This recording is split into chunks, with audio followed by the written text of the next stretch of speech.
లలిత exchange Utsav పాత నగల అదే బరువుకి కొత్త నగలు తీసుకో నగల ప్రైస్ లో 20% ఆదా చేసుకోవచ్చు. అంటే లక్ష్మీపార్వతి విషయం వచ్చినందుకు ఎక్కువగా ఆవిడ నేను ఎన్టీ రామారావు దగ్గర ఎందుకు వచ్చానంటే వాళ్ళ పిల్లలు ఎవరు పట్టించుకోలేదు, అనాథగా ఉన్నారు, అందుకే నేను వచ్చానండి అని చెప్తున్నారు. నిజమండి అది? కరెక్ట్ కాదులేండి, కానీ పిల్లలంటే వాళ్ళు గ్రోనప్ పీపుల్, వాళ్ళ ఫ్యామిలీస్ వాళ్ళు సపరేట్గా ఉన్నారు. కాకపోతే ఏంటంటే నేను అబ్జర్వ్ చేసింది, పిల్లలు మన ఇళ్లలో లాగా అంత లిబరల్గా తండ్రితో ఉండరు అక్కడ. ఈయన మొదటి నుంచే సినిమాల్లో ఉండి కష్టపడి అట్లా రాత్రి మగళ్ళు చాకిరి చేసి రావడం, ఈ పిల్లల చదువుల సంధ్యలు కూడా ఆయన పట్టించుకున్నాడు కాదు. ఆయనే చెప్పాడు ఒకసారి 2 సార్లు, ఎంజీఆర్ పిల్లల్ని కాలేజీల్లో చేర్పించేవాడాయా, నేను పట్టించుకున్నాను కాదు అని.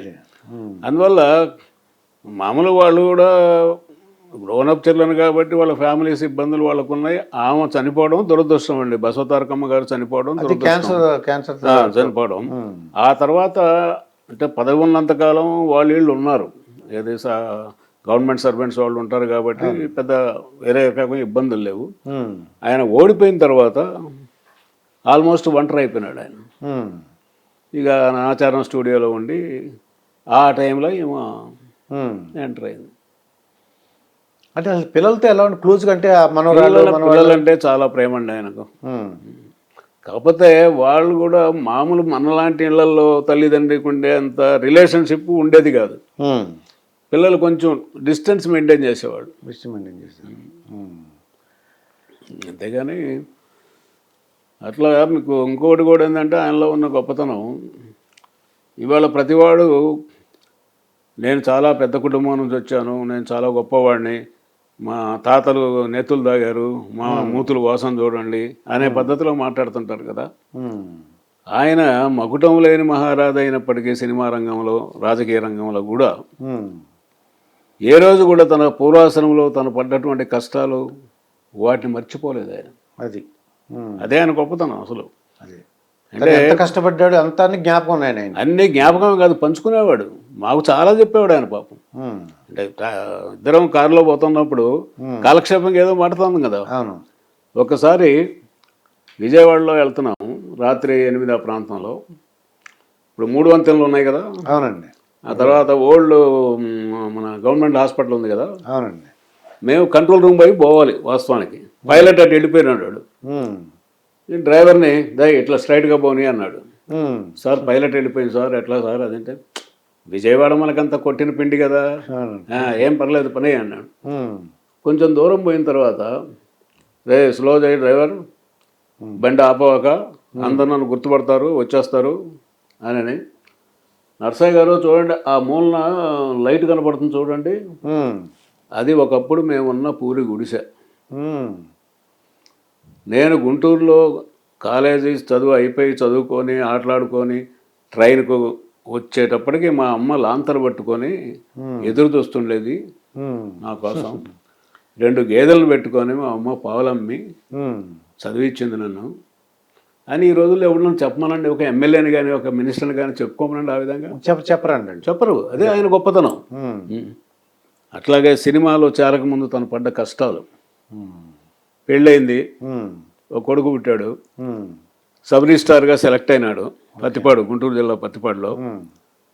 ఆయన ఏదో సెక్షన్ నుంచి బయటికి పోయో లేకపోతే ఎడ జరిగిందో, అప్పుడు ఆ రోజుల్లో అందరూ కోట్లు వేసుకునేవాళ్ళు కదా. అవునండి. ఈయన బయట నుంచి వచ్చేటప్పటికి ఆ రోజు వచ్చిన లంచం డబ్బుల్లో ఈయన వాటా దానిలో పెట్టారు, జేబులో, కోటు జేబులో. అది చూసి రిజైన్ చేశాడండి ఉద్యోగానికి.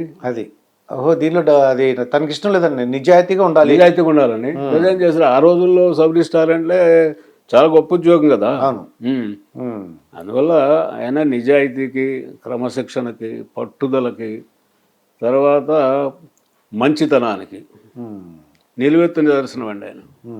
కాకపోతే మనిషి గంభీరంగా కనపడతాడు, అమ్మ దూరంగా ఉంటాడు ఎన్టీఆర్ అది, కానీ పాపం మంచి హృదయం, మంచి భోజన ప్రియుడు, పక్కవాడిని కూడా అలాగే తినాలంటాడు. ఆయన మంచి భోజన ప్రియుడు. తినండి చెప్తారు పక్కన అన్నీ. ఆయనకు ఇప్పుడు బైపాస్ సర్జరీ అయింది, బీపీ ఉంది, షుగర్ ఉంది, ఓ చేతికి సినిమాలోనే దెబ్బతిని పక్షవాతం వచ్చి అవునండి. మా అమ్మాయి అమెరికాలో డాక్టర్ చదవడానికి పోయేటప్పుడు కూడా ఉమ్, దగ్గర కూర్చోబెట్టుకొని అమ్మాయి చెయ్యి దెబ్బతిని చాలా కాలం అయింది, ఉమ్, ఎంతో ప్రదేశాలు తిరిగి నేను వైద్యం చేయించాను కానీ రాలేదు, ఉమ్, నువ్వు న్యూరాలజీ చేసి స్ట్రోక్ స్పెషాలిటీ చేసి రావాలి అని చెప్పి చెప్పాడు ఆయన. అది ఆమె అట్లాగే చేసింది అక్కడ చేసినారు. అమెరికాలో. ఒకసారి అటువంటి మహానుభావుడు ఆశీర్వదించిన తర్వాత గ్యారెంటీ జరుగుతుందండి అలాగే. అవును. చాలా గొప్ప మనిషి అండి ఆయన. కాకపోతే ఏంటంటే ఎమోషన్ తోటి ఒక్కోసారి ఉమ్, తొందరపడి ఉమ్, ఒకసారి వైజాగ్లో ఏదో మీటింగ్ జరుగుతూ ఉంటే ఈ ఆర్టీఓ మీద ఒక ఎమ్మెల్యే, ఉమ్, సిట్టింగ్ ఎమ్మెల్యే, ఈ ఆర్టీఓ అంటే సస్పెండ్ చేయాలి సార్, పెద్ద అవినీతి పరుడైపోయాడు, లంచకుండా అది ఇదని వాళ్ళు ఇష్టం వచ్చి మాట్లాడారు. ఉమ్, ఈయన వెంటనే సస్పెండ్ చేస్తున్నాను అన్నాడు.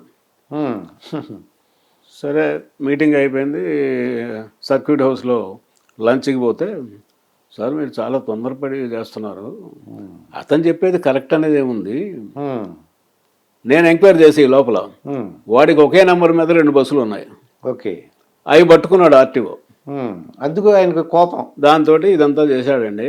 మీరు ఎప్పుడు కూడా ఒక ఆఫీసర్ మీద కంప్లైంట్ వస్తే విచారణ చేస్తాము, తప్పని కనుక రుజువు అయితే యాక్షన్ తీసుకుంటానని చెప్పండి జనరల్గా.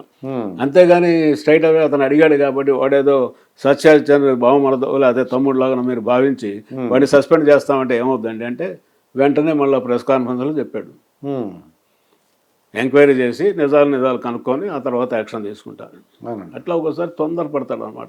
ఉమ్, పక్కన ఉన్న వాళ్ళు కనుక జాగ్రత్తగా చెప్తే వినేవాడైతే వింటాడు, ఉమ్, మనకెందుకులే ఆయన బాధలు ఆయన పడతాడు అనుకుంటే వేరే వ్యవహారం. అంటే ఈయన భాష కూడా గ్రాంధికంగా ఉంటుందని మామూలు మనలాగా మాట్లాడేవారు కదండి ఆయన. గ్రాంధికంగా అంటే ఆయన పౌరాణిక సినిమాలు బాగా రీసెర్చ్ చేశాడు కదా, ఆ, ఇంకా ఆ భాషే. అంతా ఆ భాష ఏం కాదు, మామూలు భాష కూడా కలుపుతాడు కానీ బట్ ఎక్కువగా మంచి భాష మాట్లాడతాడు. ఉమ్, గ్రాంధికం అనండి లేకపోతే స్వచ్ఛమైన తెలుగు కానివ్వండి, మంచి భాష మాట్లాడతాడు. ఇప్పుడు ఆయన రీసెర్చ్ చేస్తాడండి. చూడండి, దుర్యోధనుడికి ఉమ్, డ్యూయట్ పెడతారా ఎవడన్నా? అది చాలా విచిత్రంగా ఉంది. మరి ఆయన చేశాడు కదా. అవును, ఆ? చిత్రం బళ్ళారే విచిత్రం అని చెప్పి ఒక డ్యూట్ సాంగ్ పెట్టాడు. అవునండి. చాలామంది కూడా ఆయన రావణాసురుడు వేసేటప్పుడు వద్దని బ్రతిమలాడారంట. వద్దు, ఈవెన్ బిఎన్ రెడ్డి గారు ఆయన ఫేమస్ డైరెక్టర్, ఆయన నుంచే బాగుపడింది ఈయన. ఉమ్, ఎల్వి ప్రసాద్, బిఎన్ రెడ్డి ఉమ్, వీళ్ళను. ఆయన చెప్పాడంట, నిన్ననే కృష్ణుడుగా చూడాలనుకుంటుంటే నువ్వేంది రావణాసురుడుగా ఉంటావు అంటావు, వద్దు ఉమ్, వద్దని. అయినా వినలేదు ఆయన, అంత మొండి పట్టుదల అనమాట. అది. మరి బ్రహ్మాండ సక్సెస్ అయినాడు కదా. అవును. రాముడుగా ఎంత సక్సెస్ అయినాడు, రావణాసుడుగా కూడా అంతే సక్సెస్ అయినాడు. హీరోగా వేయగలడు, విలన్గా కూడా వేసానని చూపించాడు అండి అంతే. అది అవునండి.